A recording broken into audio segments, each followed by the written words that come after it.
Hi friends, అందరు ఎలా ఉన్నారు? వీడియో నచ్చితే లైక్ చేయడం మాత్రం మర్చిపోకండి.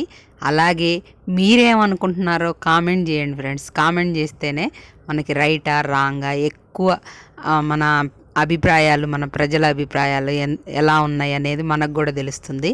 అలాగే రేవంత్ రెడ్డి గారు బన్నీ అల్లు అర్జున్కి వారైతే ఇప్పట్లో ఆగేటట్టే లేదు. కానీ రేవంత్ రెడ్డి గారు నిన్న కొన్ని అసెంబ్లీలో కొన్ని వ్యాఖ్యలు చేశారు. అవి ఎంతవరకు కరెక్టు? సినిమా వాళ్ళైతే ఏంటి గొప్ప అని మాట్లాడారు కదా, వాళ్ళది ఎంత రైట్ ఉంది, వీళ్ళది ఎంత రైట్ ఉంది? మనకు తెలిసిన విశ్లేషణలో మన పరిజ్ఞానంతో కొంత చర్చించుకుందాం. రేవంత్ రెడ్డి గారు అల్లు అర్జున్ విషయంలో నాకు అర్థం కాని విషయం ఒకటి ఏంటంటే, అసలు సెలబ్రిటీలు బయటికి రాకూడదాయిగా. సెలబ్రిటీలు ఇంట్లో కూర్చొని టీవీలో చూసుకోవాలా? సెలబ్రిటీ అనేవాళ్ళు అసలు బయటికి రాకూడదా? అట్లా అన్నప్పుడు రాజకీయ నాయకులు కూడా బయటికి రాకూడదు. ఎందుకు? వాళ్ళు వస్తే కూడా గుంపులు జనాలు వస్తారు కదా. మరి రాజకీయ నాయకులైనా, సెలబ్రిటీలైనా, వ్యాపారవేత్తలైనా వాళ్ళు వస్తే, మన క్రికెటర్స్ అయినా, స్టార్స్ అయినా ఎవరు వచ్చినా బయటికి మన జనాలు గుంపులుగా ఎగబడుతుంటారు. మరి ఇంకెవరు రాకూడదు ఇక, అందరూ ఇంట్లో కూర్చోండి. మరి వాళ్ళొక్కళ్ళకే ఎందుకు ఆంక్షలు? ఇప్పుడు అల్లు అర్జున్కి ఒక్కడికే ఆంక్షలు ఎందుకు? సినిమా సెలబ్రిటీస్కి ఎందుకు ఆంక్షలు? వాళ్ళొక్కళ్ళకే ఎందుకు ఆంక్షలు? మిగతా వాళ్ళందరికీ కూడా పెట్టాలి కదా ఆంక్షలు. రాజకీయ నాయకులు కూడా రాకండి బయటికి. అంతే, ఆన్లైన్లో సమావేశాలు నిర్వహించుకోండి, ఆన్లైన్లో ప్రచారం చేసుకోండి. బయటకు వచ్చి ఎందుకు జనాల్లో గొంతుల్లో మీటింగులు పెడతారు? మరి 3 సంవత్సరాల పాటు ఎంతో కష్టపడి ఒక సినిమాని తీసుకుంటే, ఆ సినిమాని థియేటర్లో అసలు ఎలా వచ్చిందని చూసుకోవడానికి, తను ఇష్టపడే వాళ్ళని పలకరించడానికి బయటికి రాకూడదా అసలు? అంత మాత్రం చేత వాళ్ళ అభిమానుల్ని పలకరించడానికి పోవద్దా? సో సినిమాని చూసుకోవడానికి పోయిండు. 3 సంవత్సరాలు కష్టపడి తీసుకున్నారు. అది దాని వెనక ఎంత కష్టం ఉందో మనకేం తెలుసు? నువ్వు ఇప్పుడు ఎన్ని సంవత్సరాలు కష్టపడితే మీరు సీఎం అయ్యారు? మరి దానికోసం మీరు జనాల్లో తిరుగుతూనే ఉన్నారు కదా. ఇప్పుడు మీ రాజకీయ నాయకులు కానీ, స్టార్స్ కానీ, పెద్ద సెలబ్రిటీలు బయటకు వస్తే దాన్ని కంట్రోల్ చేయాల్సింది ఎవరు?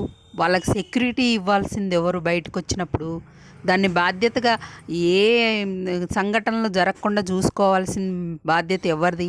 ప్రభుత్వానికి కాదా? పోలీసులది కాదా? మరి మొత్తం అల్లు అర్జున్ మీద నెట్టేశారు. ఈరోజు స్పీకర్ బయటకు వస్తాడు, తనకు సెక్యూరిటీ ఇవ్వాల్సింది ఎవరు? మీ రాజకీయ నాయకులు బయటకు వస్తారు, సెక్యూరిటీ ఇవ్వాల్సింది ఎవరు? అక్కడ ఏదైనా సంఘటన జరిగితే మీదే బాధ్యత అంటే సరిపోద్దా? మీరు బయటికి వస్తే రావడం వల్లే ఇలా జరిగిందంటే కాదు. ఇప్పుడు అక్కడ సినిమా నడిచిందండి, సినిమా తీశారు వాళ్ళు.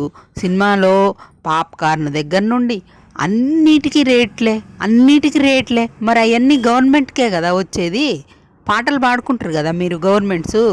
ఇప్పుడు ఆ సినిమా బాగా ఆడింది, ఎక్కువ రోజులు ఆడింది అంటే జనాలకు ఇప్పుడు మీకు ట్యాక్సులు కట్టట్లేదా సినిమా వాళ్ళు? ఆంధ్రా కంటే ఎక్కువ ట్యాక్సులు కడుతున్నారు కదా. అదే కదా అప్పుడు జగన్మోహన్ రెడ్డి గారు ఉన్నప్పుడు గొడవ అయింది. అదే కదా, మాకు ఎక్కువ ట్యాక్సులు, మా దగ్గర ఇన్కమ్ ఎక్కువ వస్తుంది, ట్యాక్సులు మాకు తక్కువ కడుతున్నారు, మీరు తెలంగాణలో మీకు ఇన్కమ్ తక్కువ వచ్చినా అక్కడే ఎక్కువ ట్యాక్సులు కడుతున్నారని అప్పుడు జగన్మోహన్ రెడ్డి గారు పిలిపించి మాట్లాడింది అదే కదా. అక్కడికి రమ్మని, మీరు ఇక్కడికి వస్తే మీకు 20% బెనిఫిట్ ఇస్తా అని, మీకు స్థలాలు ఇస్తా, మీకు ఇంకా అవి స్టూడియోస్ కట్టుకోవడానికి, మీరు ఇక్కడ షూటింగ్ ఎక్కువ చేసుకోండి అని అదే కదా చెప్పింది. అప్పుడు జగన్మోహన్ రెడ్డి గారు ఏం చెప్పారు?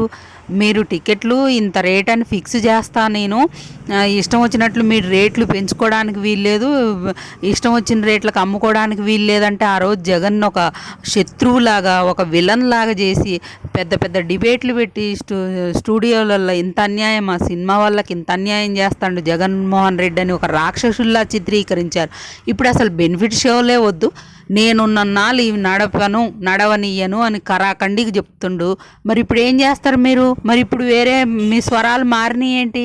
మీ డెబేట్లలో చర్చలు మారినాయి ఏంటి? ఇప్పుడు మళ్ళీ అదే కదా, ఇప్పుడు ఆయన చెప్పిన దానికి ఈయన చెప్పిన దానికి పెద్ద డిఫరెన్స్ ఏం లేదు. మరి ఇప్పుడు మీ స్వరాలు మారిపోయినాయి సినిమా వాళ్ళవి. ఇప్పుడు మళ్ళీ చర్చలు వేరే రకంగా నడుస్తున్నాయి ఏంటి? మరి ఒక శత్రువు, ఒక విలను సినిమా వల్ల పాలిట అని డిబేట్లు పెట్టాలి కదా. ఇప్పుడు వేరే రకంగా డిబేట్లు పెడుతున్నారు ఏంటి? రేవంత్ రెడ్డి చేసింది కరెక్ట్ అన్నట్టు. అంటే మీకు ఇష్టమైన రాజకీయ నాయకుడు ఉంటే వేరేలాగా, మీకు ఇష్టం లేని రాజకీయ నాయకుడు ఉంటే వేరేలాగా చేస్తున్నారు. ఇదే కదా సినిమా వాళ్ళకి ఇది ఒక జ్ఞానోదయం కావాలి. దీనివల్ల మీరు మారాలి. మారి జ్ఞానోదయం అయ్యి పార్టీలకు అతీతంగా మాట్లాడాలి మీరు సినిమా ఇండస్ట్రీ అంటే. కానీ ఆ నాయకుడు ఉన్నప్పుడు ఒకలాగా, ఈ నాయకుడు ఉన్నప్పుడు ఒకలాగా ప్రవర్తిస్తే ఇట్లనే ఉంటుంది. మరి ఇప్పుడు ఏం చేస్తారు? మరి రేవంత్ రెడ్డి దగ్గర పోయి కాళ్ళు పట్టుకుంటారా మీరందరూ? అప్పుడు చిరంజీవి గారు ఏదో చేతులు కట్టుకొని నిలబడ్డారని చాలా ఫీల్ అయ్యారు కదా జగన్మోహన్ రెడ్డి గారు. ఇప్పుడు పోయి మీరందరూ కాళ్ళు పట్టుకొని అడుక్కొచ్చుకుంటారా? ఇప్పుడు బెనిఫిట్ షోలకు పర్మిషన్ ఇవ్వమని రేవంత్ రెడ్డి గారి దగ్గర పోయి ఎలా వాపోతారు? ఏం చేస్తారు? కాళ్ళు పట్టుకుంటారా? చేతులు కట్టుకొని నిలబడతారా? ఏం చేస్తారు?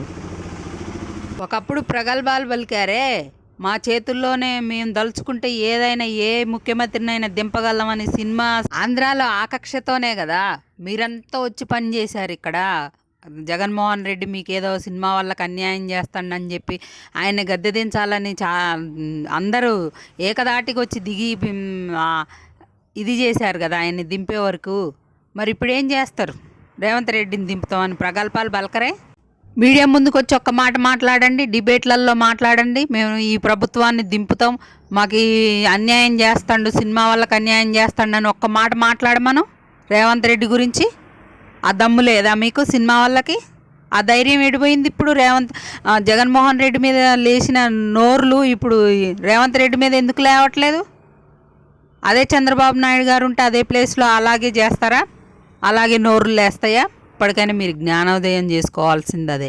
మీరు ఒక పార్టీలకు అతీతంగా ఉండి మీరు ఏదన్నా వచ్చినప్పుడు ఏ పార్టీ ఉంటే ఆ పార్టీతోని మంచిగా మసులుకొని వాళ్ళతోని సమన్వయంగా ఉంటే ఏ ప్రాబ్లం ఉండదు. కానీ ఒకళ్ళ మీద ద్వేషించి ఒకళ్ళు మాకు ఇష్టం లేని సీఎం వచ్చిండని డైరెక్ట్గా వ్యాఖ్యలు కూడా చేశారు మీరు. సినిమా వాళ్ళు మా నిర్మాతలు కూర్చొని డిబేట్లలో మాట్లాడుతున్నారు, వాడంటే నాకు ఇష్టం లేదు, వీడంటే నాకు ఇష్టం లేదు, వీడు ఇట్లా చేసిన. ఇవన్నీ మీకు ఎందుకయ్యా? మీ సమస్య వచ్చినప్పుడు మాట్లాడుకోండి, పోయి ప్రభుత్వంతో మాట్లాడుకొని పరిష్కరించుకోండి. వేరే వాళ్ళు అలా చేస్తున్నారు ఇలా చేస్తున్నారు అని మీకు ఎందుకు కొమ్ముగాయడం? మీరు సపోర్ట్ ప్రచారం చేసేటప్పుడు మీరు నా సపోర్ట్ ఇది అని చెప్పుకోండి, అంతవరకే. కానీ ఆడు అట్లా చేస్తాడు, వీడు ఇట్లా చేస్తాడు, వీడిని తొక్కేస్తాం, వీడు మాకు అన్యాయం చేస్తాడు, ఇవన్నీ మాట్లాడకూడదు. మీరు సినిమాలకి పార్టీలకు అతీతంగా ఉండండి. ఇక రాజకీయ నాయకుల దగ్గరకు వద్దాం. ఇప్పుడు వాళ్ళకు ఒక ప్రజాస్వామ్యంలో ఉన్నాం మనం. వాళ్ళని బయటకు వస్తే సెలబ్రిటీలని మనం ప్రభుత్వం కాపాడాల్సిన అవసరం మందే. ప్రభుత్వం ఏ ఇది కాకుండా వాళ్ళ బయటకు వచ్చినప్పుడు ఏ ఘర్షణలు జరగకుండా ఏ చికాకులు కాకుండా చూసుకోవాల్సింది ప్రభుత్వం బాధ్యత. ఇంకెందుకు మరి ఇంకా ప్రజాస్వామ్యం ఎందుకు? తను ఒక సినిమా తీసినప్పుడు బయటకు వచ్చి ఒక షో పెట్టుకోవడానికి వీలు లేనప్పుడు, ఒక అభిమానులకి అభివాదం చేయడానికి పర్మిషన్ లేనప్పుడు ఇంకెందుకు మరి ప్రభుత్వాలు?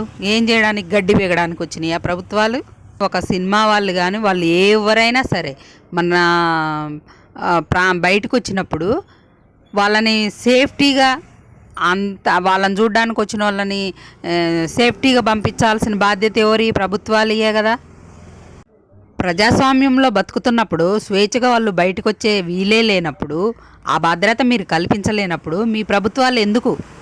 మన ప్రభుత్వాలు ఎందుకు అసలు? ఇక ఇప్పుడు ఒక సెలబ్రిటీ ఉంటాడు, ఒక టెన్నిస్ బ్యాడ్మింటన్ స్టార్ ఉంటుంది, ఒక క్రికెటర్ ఉంటాడు, ఇంకా మీ తరపున ఒక రాష్ట్రపతి బయటకు వస్తారు, ఒక ప్రధానమంత్రి బయటకు వస్తారు. మరి వాళ్ళ సేఫ్టీ ఎవరు చూసుకోవాలి? అక్కడ ఉన్న ప్రభుత్వాలే కదా చూసుకోవాల్సింది. వాళ్ళు ఏ రాష్ట్రానికి వెళ్తే ఆ రాష్ట్రంలో సెక్యూరిటీ చూసుకొని పంపిస్తారా లేదా?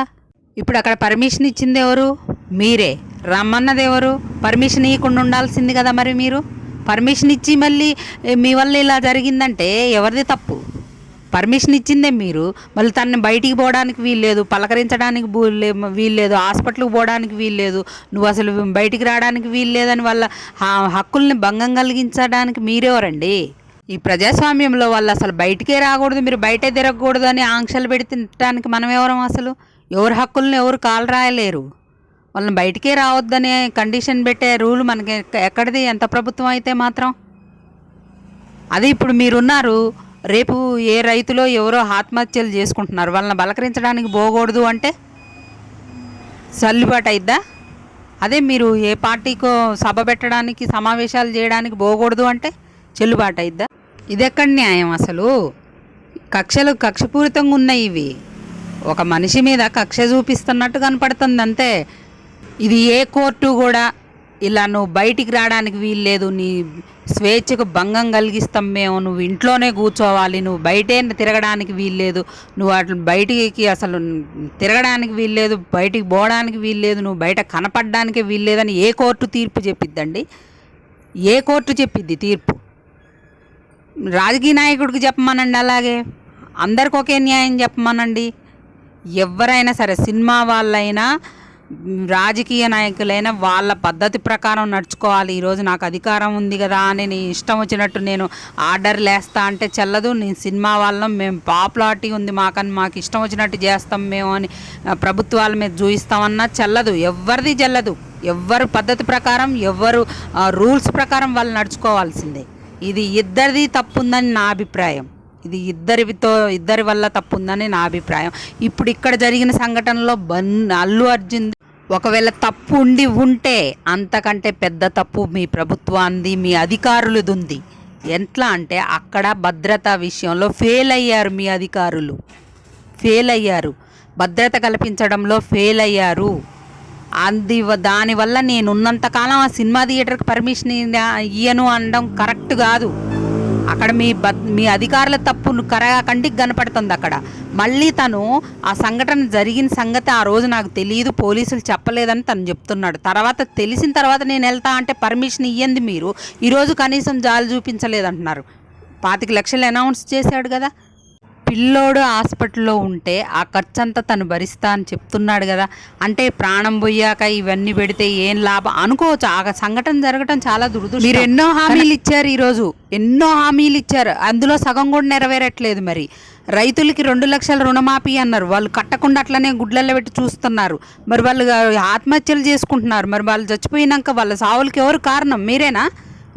ఇప్పుడు వాళ్ళు చనిపోయాక మనిషిని తీసుకొస్తారా? మీరు తీసుకొస్తారా? మీరు ఇస్తానన్న హామీలకే కదా ఆశపడి మీకు ఓట్లు వేశారు. మరి ఇప్పుడు మీరు నెరవేర్చలేదు, వాళ్ళు చనిపోతున్నారు. మరి దానికి బాధ్యతలు మీరేనా? మిమ్మల్ని కూడా అరెస్ట్ చేయాలిగా. ఇప్పుడు మిమ్మల్ని కూడా అరెస్ట్ చేయాలి కదా. ఇప్పుడు పోయిన ప్రాణాలు మీరు తీసుకొస్తారా? రైతులు ఎంతమంది చచ్చిపోతున్నారు, మీరు తీసుకొస్తారా? వాళ్ళకో న్యాయం మనకో న్యాయం కాదండి, అందరికి ఒకటే న్యాయం ఉంటుంది. అందులో తను ఒక్కడి తప్పే లేదు కదా, అధికారుల తప్పు ఉంది అక్కడ సంఘటన జరగడానికి. ప్లస్ వీళ్ళు సినిమా అంత ఒత్తిడిలో పిల్లల్ని తీసుకొని పోవాల్సిన అవసరం ఏముందండి? అసలు అంత ఒత్తిడిలో పోయి పిల్లల్ని వేసుకొని, ఫ్యామిలీని వేసుకొని పోయి సినిమా ఎందుకు చూడాలి? తర్వాత చూడకూడదా సినిమాని? సినిమా ఎడిపోతుంది, సినిమాలో సీన్లు ఏమైనా మారిపోతాయా? అంత ఒత్తిడిలో ఎందుకు వెళ్ళాలి పిల్లల్ని వేసుకొని అంత ఇబ్బందికరంగా?